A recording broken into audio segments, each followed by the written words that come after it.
Oi, pessoal, sejam bem-vindos a mais um episódio do Nutri Indica, um podcast da Secretaria Executiva de Segurança Alimentar e Nutricional da cidade de São Paulo. Eu sou a Bianca Ribernizek, assessora de comunicação, e hoje eu tô aqui com a Karina Bernardo, diretora do Banco de Alimentos da cidade, e a gente vai discutir um pouquinho sobre alimentação e saúde mental. Então, Karina, se apresenta pra gente, fala um pouco sobre você, sobre a sua história. Maravilha. Bianca, primeiro eu queria começar agradecendo, né, o convite por estar aqui dentro desse podcast com um assunto tão importante que é alimentação e saúde mental. Eu sou nutricionista de formação, eu tenho 2 áreas, assim, de bastante atuação forte, que é obesidade e emagrecimento, que eu tenho uma pós-graduação nisso, e a parte de saúde pública, que eu venho atuando aí desde 2026, mais ou menos, no banco de alimentos de outro município.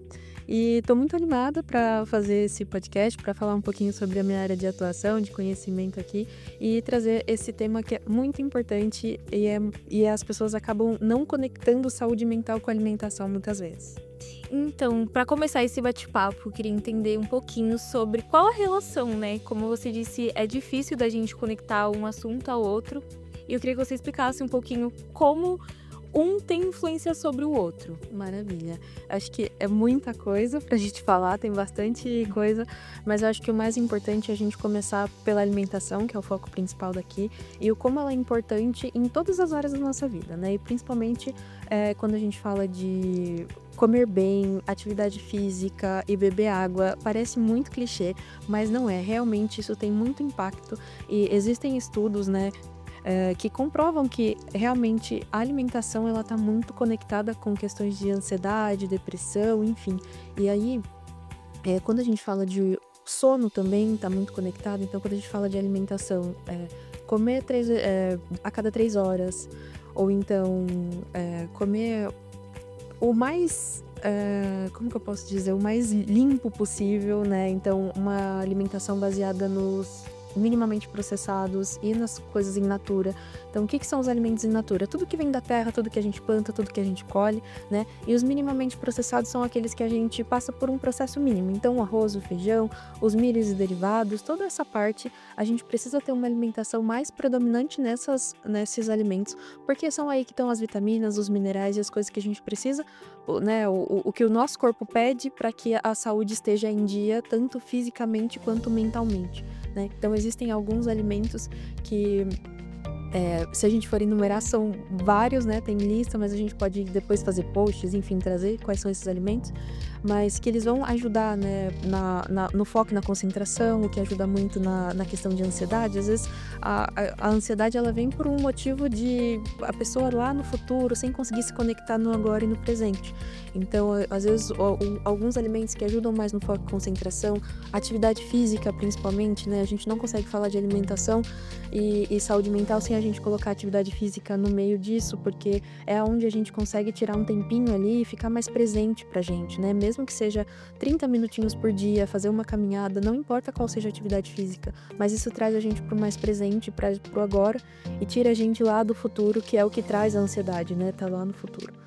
Então, eu acho que esses pontos, assim, a saúde mental e a alimentação estão conectadas neles. Acho que isso, assim, pra essa parte. Eu acho que também é muito importante a gente consumir coisas in natura, como você disse. Estou aprendendo um pouquinho sobre isso, sim, trabalhando na secretaria. Pra gente curtir o processo de se alimentar e também de ter o hábito de produzir os nossos próprios alimentos. Então, cozinhar, de fato, aprender a cozinhar, aprender a reaproveitar cada partezinha do alimento e tal. Exatamente. E comer isso com prazer, eu acho que isso reduz a ansiedade, que é aquela coisa de querer tudo na hora, ficar pensando tipo, criar inúmeros cenários na cabeça, e eu acho que a alimentação ela pode ajudar nisso, de ser um momento pra concentrar, sabe? Pra ter um momento pra você, porque comer a gente nutre a nossa alma e acaba nutrindo a nossa mente, consequentemente, né? Exatamente, perfeito. E o ato de cozinhar também, ele é um processo qual a gente sabe tudo que tá dentro dali, né, dentro daquela comida no final, daquela preparação. E também tem a paciência, né? A gente vai todo o processo, porque para cozinhar existe todo um processo e a gente vai trabalhando isso também. Então, além de você saber tudo que tá dentro daquela comida, você também foi lá, comprou aquele alimento. Então, se possível, né? A gente sabe que morando aqui, principalmente em São Paulo, a gente não consegue ir ali no pequeno agricultor, mas quem tem essa possibilidade, ir no pequeno agricultor, fazer a compra desses alimentos, depois fazer o preparo em casa. Uma outra coisa que é muito importante também, que se possível, né?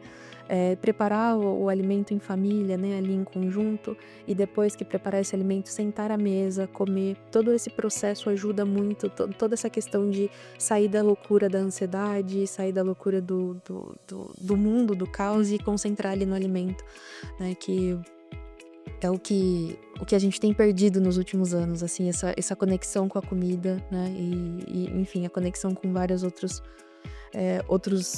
coisas que envolvem comida. Então, sentar à mesa é muito importante, preparar a comida em família é muito importante, porque a gente esquece, às vezes, que comida não é só físico, né? Ela tem o lado emocional, ela tem o lado social, tem o lado... A comida, a gente... Por exemplo, se a gente estiver triste, a gente procura uma comida. Se a gente estiver feliz, a gente procura comida. Então, é importante esse ponto que você trouxe de, além de ser os alimentos minimamente processados, maioritariamente pela nossa alimentação, né? A gente entende que hoje, com a correria, enfim, às vezes não é possível, mas tentar ali o máximo, pelo menos as 3 principais refeições, ter fruta, verdura, legumes, né? E a hidratação também, que é muito importante nesse tema, que estar hidratado, às vezes a gente acha que a gente tá com fome, mas na verdade a gente tá com sede. Então estar hidratado também tira essa parte da ansiedade e, tipo, ajuda nesses processos. E uma coisa que você falou, que é sobre a fome e a comida está 100% ligada às nossas emoções de, tipo, pô, tô muito feliz, vou comer aquele docinho pós-almoço. Sim. Ou, pô, estou muito triste, vou encher minha cara no brigadeiro. Sim. Eu queria saber um pouco sobre a fome física e a fome emocional. Tipo, como identificar o que é fome de verdade. Tipo, estou sentindo fome, preciso me alimentar. Ou estou com falta de hidratação, preciso beber uma água. Estou apenas com vontade de comer, mas não significa que eu estou com fome. Perfeito. A fome física, ela tem algumas características, né? Então, por exemplo, você vai sentir o estômago bem vazio, pode ser que se tiver uma fome muito acentuada, pode ser que tenha tremores, pode ser que tenha ali alguns aspectos até de baixa de açúcar no sangue, enfim, a fome física, ela traz literalmente aspectos físicos, né? Você sente ali.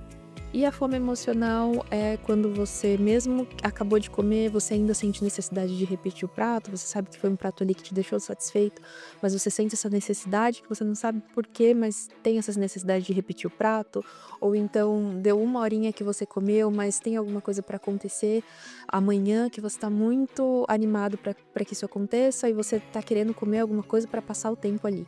Então, ou então... Tô muito triste, preciso ali no McDonald's me acabar de comer um lanche, um hambúrguer, enfim.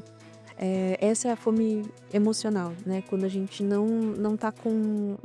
Não deixa a razão, né? E a fome física mesmo atuar. E a fome acaba vindo de forma emocional e sem você conseguir pensar muito naquilo, né? Então, acaba que você pode ir na geladeira e comer a comida fria do jeito que tá, e às vezes nem é uma comida tão saborosa, é qualquer coisa que tenha só pra pessoa, só pra ter o ato de mastigar, o ato de comer e tá com o estômago cheio. E às vezes você também não tem um receptor de saciedade muito bem estipulado. Então, você come e você não consegue se sentir saciado, porque essa fome é emocional, ela não é uma fome que é pra sanar ali uma necessidade física. E aí, a parte da sede, né, da hidratação, sinais também. Então, quando a gente sente o sinal da sede, é porque a gente já tá desidratado. O ideal não é que a gente sinta sede, o ideal é que você tome ali pelo menos de 30 ml por quilo de peso. Então, a conta você pega o seu peso, faz vezes 0,30, vai dar mais ou menos ali o que você precisa tomar, né? Obviamente que cada pessoa, cada indivíduo tem uma necessidade específica, dependendo da atividade que leva no dia a dia, mas uma conta bem básica, assim, para que todo mundo consiga fazer, é 0,30 vezes o quilo de peso para você tomar ali ao longo do dia, né? E aí vão existir as variações. E aí o ideal é que a gente comece essa hidratação logo de manhã e ao longo do dia vá terminando esses litros de água que a gente tem. E se tá sentindo sede é porque já não tá tão hidratado. Não né? tá. Então, um sinal é esse. Sede é sinal de início de desidratação ali, tá? Então, o ideal é tomar essa aguinha mesmo que não sinta sede, porque o ideal não é sentir a sede. Então, a fome física e emocional, elas se diferenciam disso, né? Hoje em dia, a gente sabe que existem muitas pessoas em situação de fome, né? Mas as pessoas que têm acesso ao alimento ali, raramente a gente vai encontrar uma pessoa em estado de fome física ali passando pensando nesse contexto de que sim, eu tenho o alimento disponível para mim. Raramente a gente vai chegar no estado de fome física. Geralmente é porque ou a gente já está acostumado com aquela rotina de comer aquele horário, o corpo já pede ali a comida, né? Mas fome física é um estágio que a gente vai para outra parte de necessidade fisiológica. Entendi. E essa questão da fome emocional, ela também tá muito ligada com a restrição e a compulsão alimentar, né? Então, quais são os primeiros sinais, assim, de que a pessoa não tá bem? De que ou ela tá em situação de restrição ou ela tá em situação de compulsão alimentar devido à fome emocional, né? Olha, essa questão é bem sensível, assim, quando a gente começa a falar disso. Tem muitos eixos pra gente abrir dentro disso. Mas a restrição, geralmente, ela leva à compulsão, né? Então, pessoas, principalmente quando a gente fala em pessoas que estão em estado de obesidade, né? Que estão ali com a doença obesidade, o pior passo é restringir para essa pessoa, né? Porque a obesidade, ela é uma doença que muitas vezes vem acarretada da ansiedade, da depressão. Então, uma doença acaba trazendo a outra, né? Consequentemente. E entrar no processo de restrição não é o caminho, de jeito nenhum. Então, o que a gente precisa fazer? Para evitar que essa pessoa entre num estado de compulsão, o ideal é fazer um acompanhamento, e esse acompanhamento ele sempre vai ser multidisciplinar, né? E quando a gente fala de saúde mental e alimentação, eu, como nutricionista, nunca consigo trabalhar sozinha com aquele paciente. A gente sempre vai precisar de um apoio multidisciplinar, porque eu vou cuidar da alimentação, mas o mental não vai estar sendo cuidado, então os resultados tendem a não ser positivos, tá? Então, quando a gente tá junto com um profissional da saúde que vai conseguir ajudar ele ali e eu ajudando na alimentação, o melhor caminho é entender qual que é a rotina dessa pessoa. Entender o que ela faz, qual que é a atuação dela. Ela fica em casa o dia todo? Não, ela sai para trabalhar. Como que eu posso facilitar a vida dela no trabalho para que não exista esse período de compulsão, né? Para que ele não desça ali, compra tudo, acaba comendo e depois vai para um processo de se arrepender, e aí pode ser que chegue num processo de purgatório, né? Então, é um mundo bem complexo, assim, é bem complexo, mas o ideal é eu, como nutricionista, avaliar essa pessoa, né? Avaliar esse contexto e ali tentar levar praticidade com saúde pro dia dele, né? Porque o melhor caminho é a gente conseguir ter essa praticidade, e também vai depender de esforço, né? Então a gente nunca vai conseguir sair desse estado de, por exemplo, ansioso ou depressivo ou da obesidade sem ter esforços de todas as partes. Então a gente sabe que não é fácil, mas a gente precisa se esforçar um pouquinho. Então o ideal é sempre comer de acordo com peso, altura, né? Então ter uma alimentação ali saudável, fazer atividade física, sempre vou bater nessa tecla. Então pelo menos meia horinha todos os dias ou 3 vezes por semana. Geralmente a gente vai fazendo uma adequação de acordo com a rotina mesmo, para ficar mais fácil, né? Porque a gente sabe que a loucura de São Paulo, a loucura da vida, principalmente pra gente que tá aqui. Mas a ideia é essa, assim, né? Não restringir, então não levar pro lado da restrição, ficar 20 e tantas horas em jejum, ou então vou comer ali só um café, porque café não tem calorias, enfim, assim, não é o ideal, né? E aí quando a gente olha para um cenário de compulsão alimentar, existe um questionário onde a gente aplica para as pessoas para entender, né? Porque às vezes a pessoa acha que ela tem uma compulsão, mas pode ser que seja só um episódio ali. Então existem hoje questionários que a gente consegue aplicar em consultório, né, para os pacientes, para que a gente consiga compreender se aquilo é um episódio isolado, né, de um episódio ansioso, um episódio que a pessoa tá em algum momento difícil, ele tá passando por aquilo, ou se realmente essa compulsão ela vem de de um lugar mais profundo, digamos assim, né? Então, se eu não me engano, são quase 40 perguntas que a gente consegue entender se esse paciente realmente está dentro de um episódio de compulsão alimentar. E aí, como eu falei, né? Eu como nutricionista, a gente consegue atuar nisso, mas tem que ser um tratamento multidisciplinar, né? Então, o paciente, ele precisa primeiro. Eu sempre costumo dizer que a gente não pode ajudar quem não quer ser ajudado. Então, o primeiro passo é a pessoa conscientizar de que existe ali uma coisa que precisa ser tratada, né? Então, muitas vezes a pessoa fica em estado de negação de que aquilo é um episódio de compulsão ou uma doença que ela precisa ser tratada. Então, o primeiro passo é compreender. Nossa, compreendi, aceitei, vou procurar ajuda. Quem pode me ajudar? Né? Então, ali a gente consegue ajudar. E se o paciente está disposto a ser ajudado, eu estou 200 vezes mais disposta a ajudar o paciente.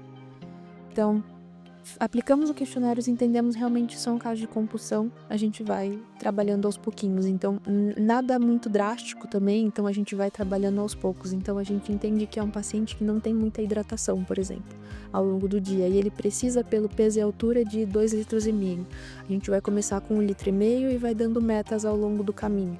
Se é um paciente que tem compulsão alimentar e depois ele costuma ter ato purgatório, a gente vai começar a monitorar esses atos aos pouquinhos.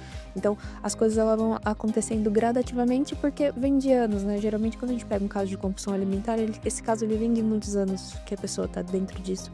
E não vai ser em 1 mês ou em 2 meses que a gente vai conseguir tratar. Então, é um tratamento que ele requer esforço, requer tempo, mas tem um bom resultado quando existe uma boa aplicação desse tratamento, né?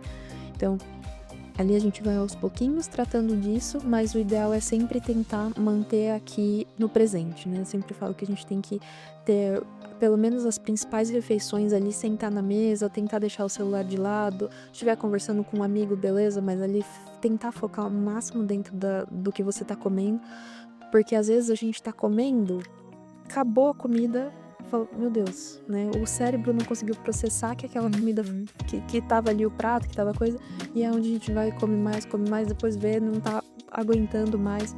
Então, esses são os meus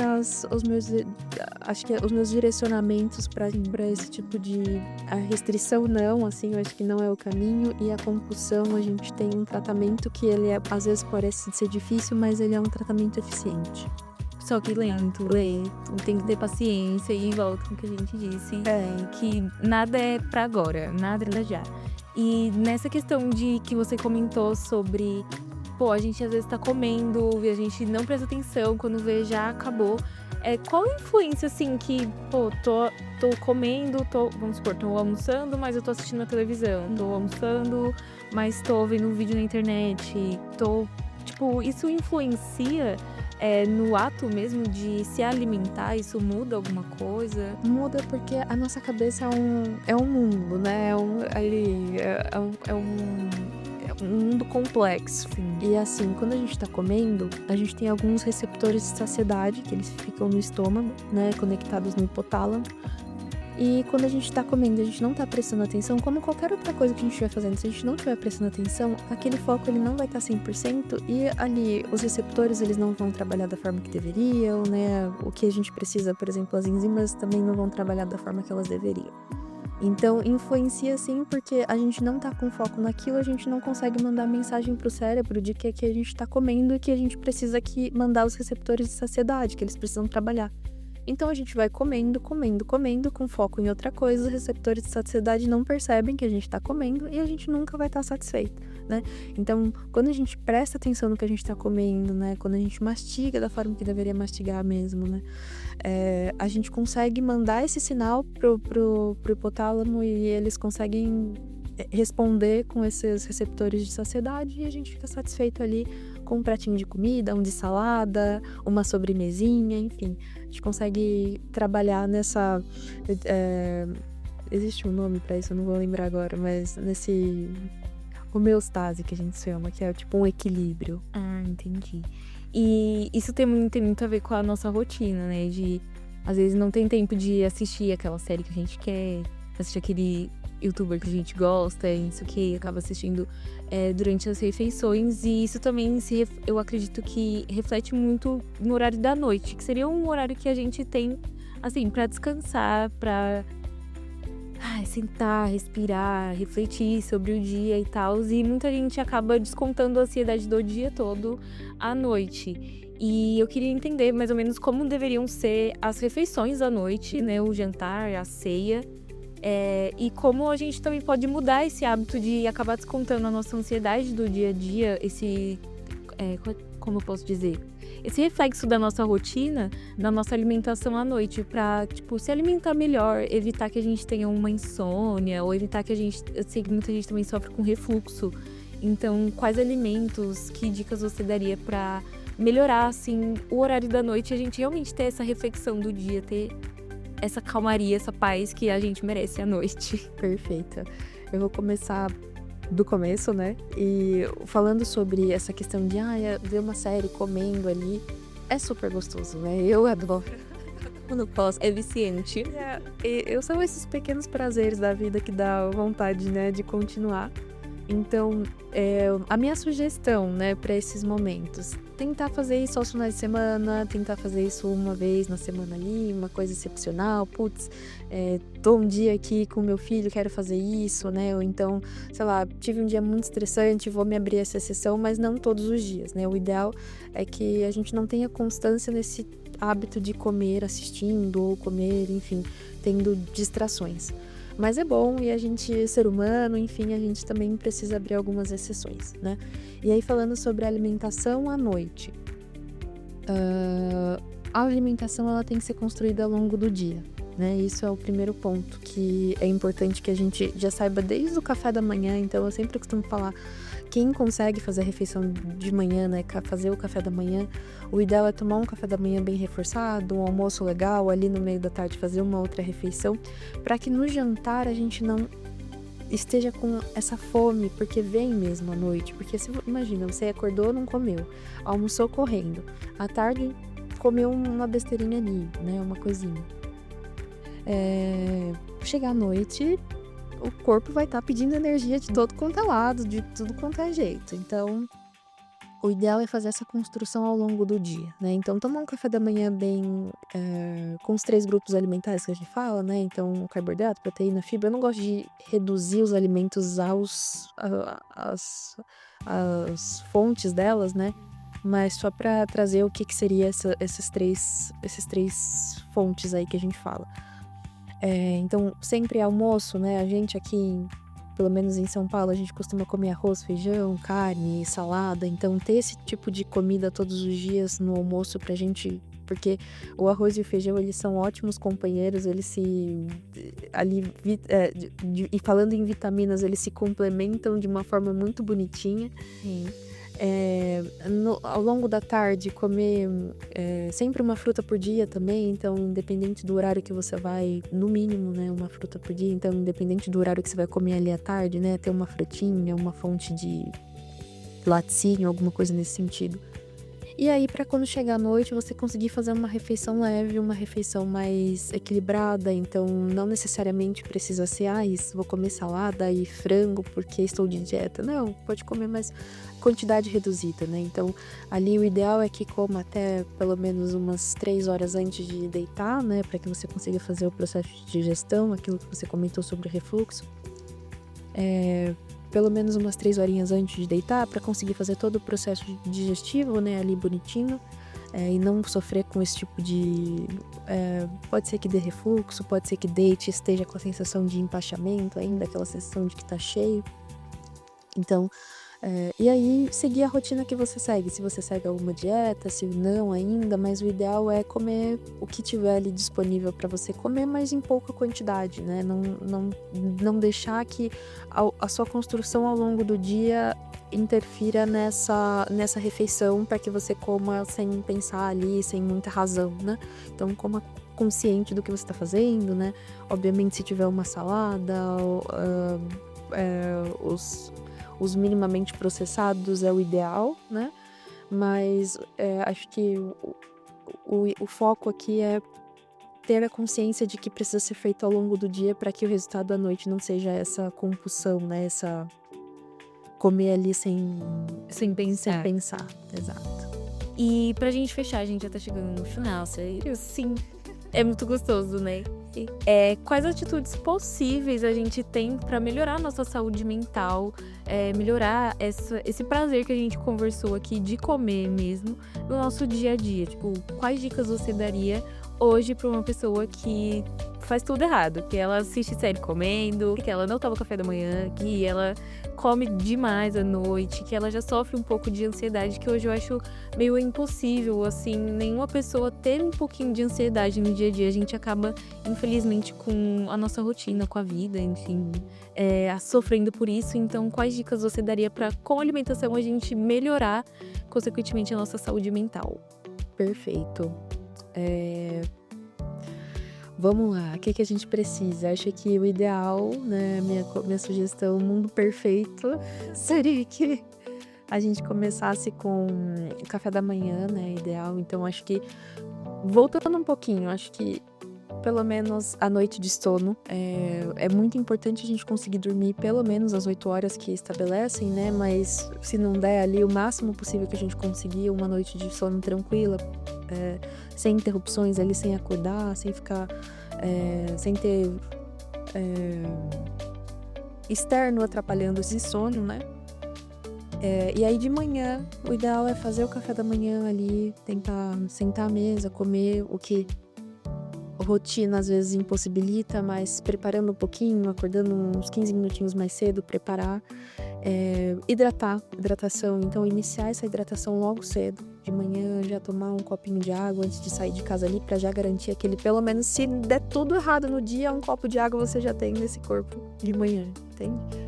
Então, e aí sempre o hábito de andar com a garrafinha, atividade física, né? Então de manhã ou à tarde ou à noite, enfim, seja uma caminhada, seja passear com o cachorro, seja andar com a família. Então, esses dias eu até vi um post no Instagram que um casal, eles chegavam do trabalho à noite e eles saíam para correr com o cachorro meia horinha todos os dias, e eles contavam como isso tinha mudado o hábito deles. Só o ato de fazer a caminhada 30 minutinhos conectou mais eles dois como casal, porque eles deixavam o celular em casa, eles passaram a fazer mais atividade física, eles passaram a consumir mais água, porque não consumia água nisso. Então só 30 minutinhos de caminhada fez baita diferença na vida deles, né? E consequentemente a gente também acaba dormindo melhor, né? Depois que a gente corre. Exatamente. Qualquer coisa. Então eles contavam que em 30 minutinhos de caminhada tinha mudado o relacionamento deles entre família ali. Então é muito legal isso, e assim, ajuda, né, não só na questão, eu acho que muita gente ainda tem conectado a questão da atividade física com estética, e não tem nada a ver, assim, né, tem a ver, mas eu acho que a estética é uma consequência do que vem dos inúmeros benefícios que tem a atividade física pro corpo mesmo, né, então saúde vascular, saúde mental, saúde física, mais longevidade, né, então é muito importante falar sobre isso também, o quanto as pessoas que se exercitam têm mais longevidade, chegam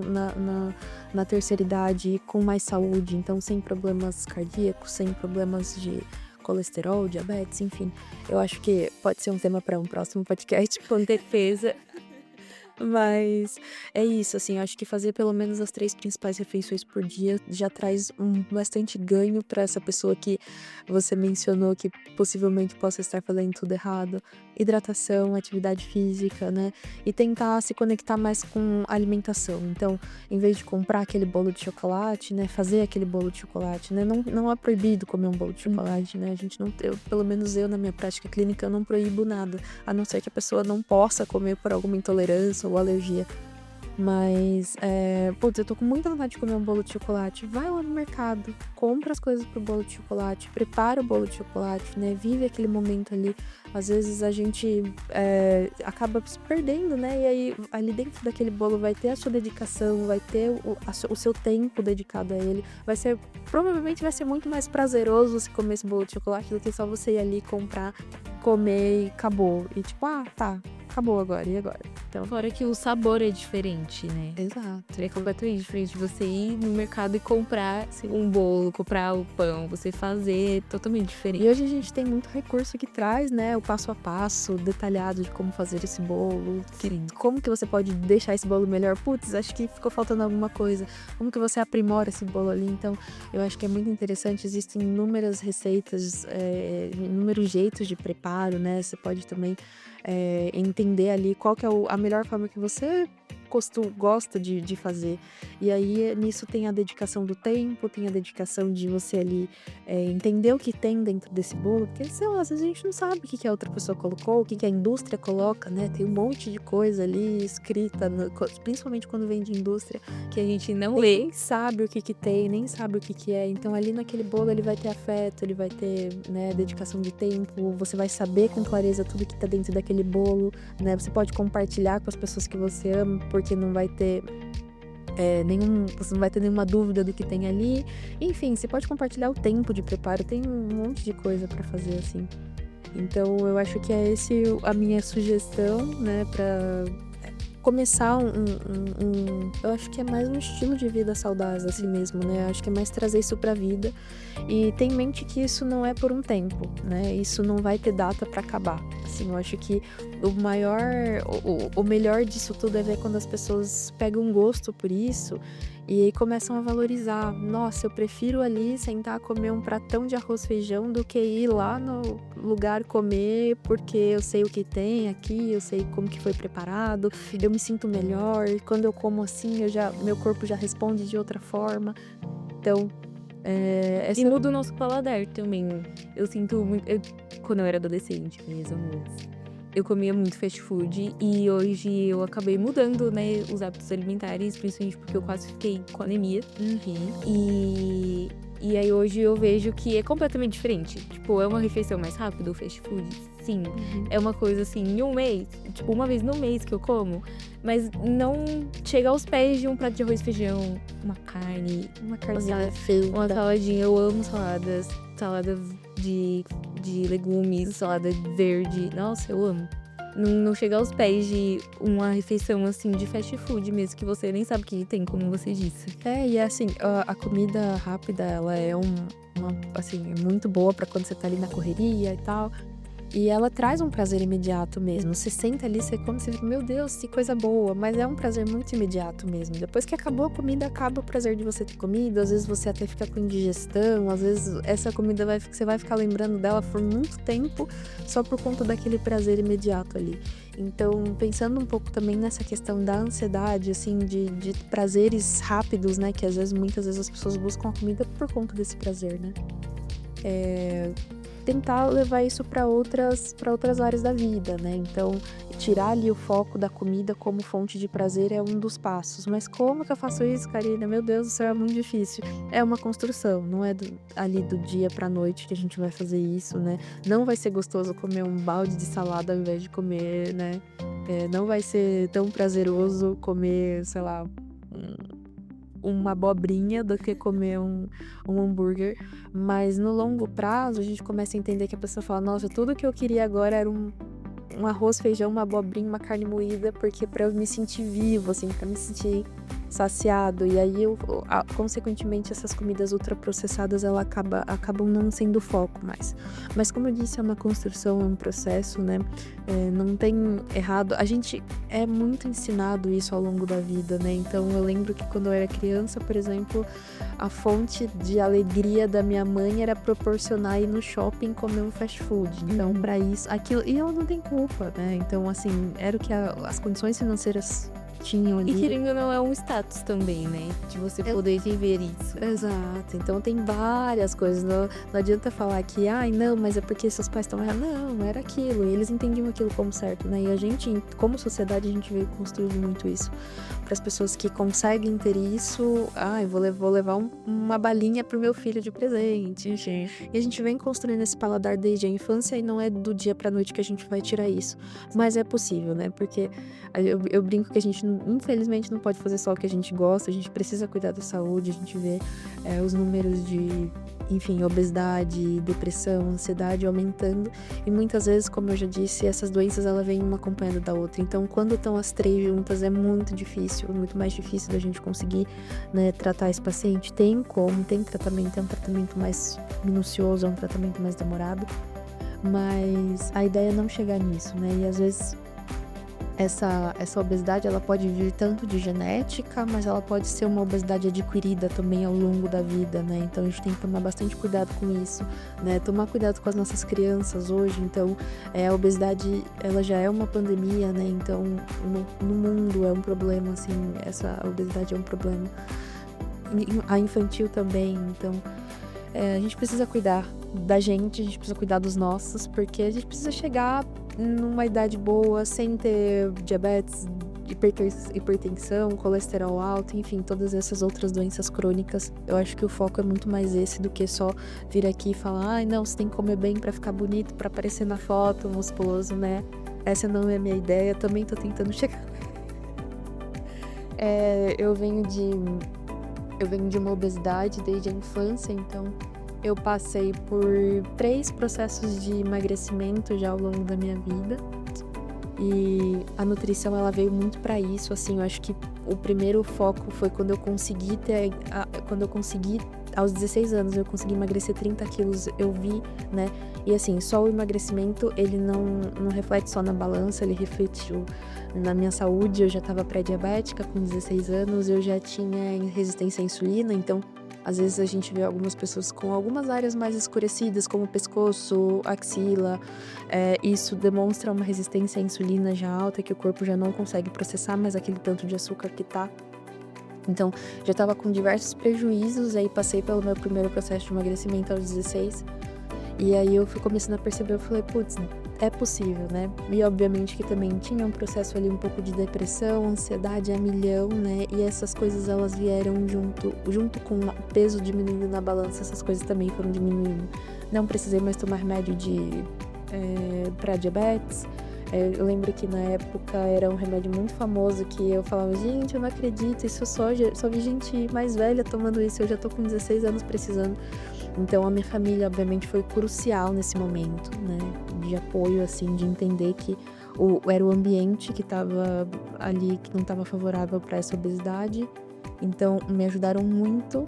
Eu passei a fazer atividade física, então hoje eu faço atividade física desde os meus 16 anos. Emagreci 30 quilos, depois voltei para um processo ansioso, depressivo de novo, engordei 42 quilos de novo. Então, e aí isso só elucida que a obesidade, a ansiedade, a depressão, elas são doenças e elas precisam ser tratadas, né? E aí a gente entra no estado de, ali, eu brinco que hoje, brinco não, né? Falo a verdade, mas hoje eu sou obesa tratada, né? Então, hoje eu cuido das pessoas porque me cuidaram já, tô ali tratadinha, então precisei de apoio de outros profissionais também. Então, hoje eu sou uma pessoa que tem obesidade, mas ela tá controlada, tá tratada, tô dentro do meu peso e altura estipulado ali, né? Que a gente usa um índice. Mas eu acho que é muito disso, assim, eu meio que vivi isso e hoje a minha ideia é poder transmitir, poder passar que é possível, é um tratamento que não é fácil, não é rápido, mas ele tem solução, assim, né? Então, acho que falei bastante da última pergunta. E a minha sugestão é essa, no final, né, resumindo tudo, a minha sugestão é essa. Parece meio clichê, mas no final é isso, né, atividade física, hidratação, a gente comer bem, ter uma alimentação maioritariamente por in natura e minimamente processados. E assim, tudo com equilíbrio, né, nada ao extremo ele vai trazer benefícios, né, então uma alimentação muito ali, só focar na alimentação também não vai te trazer benefícios, né? Então, equilíbrio eu acho que é uma palavra que a gente tenta encontrar todos os dias em todos os âmbitos da nossa vida. E a alimentação, ela é esse eterno equilíbrio, assim. Não, nada é proibido, mas também nada pode todos os dias, né? Então, a gente vai ali buscando uma homeostase, ali, um equilíbrio dentro de tudo isso.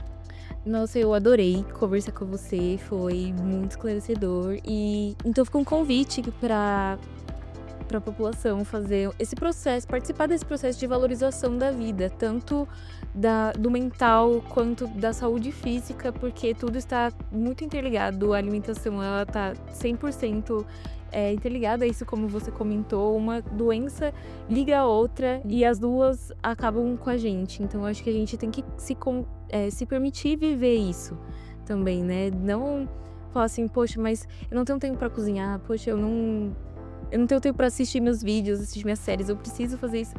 pô, tira um dia pra tentar, né? Uhum. Pra, como você disse, a pessoa que ela tá disposta a lutar contra os hábitos dela, ela tem que entender que ela precisa disso e ela tem que aceitar, não pode impor isso a ela, né? Exato.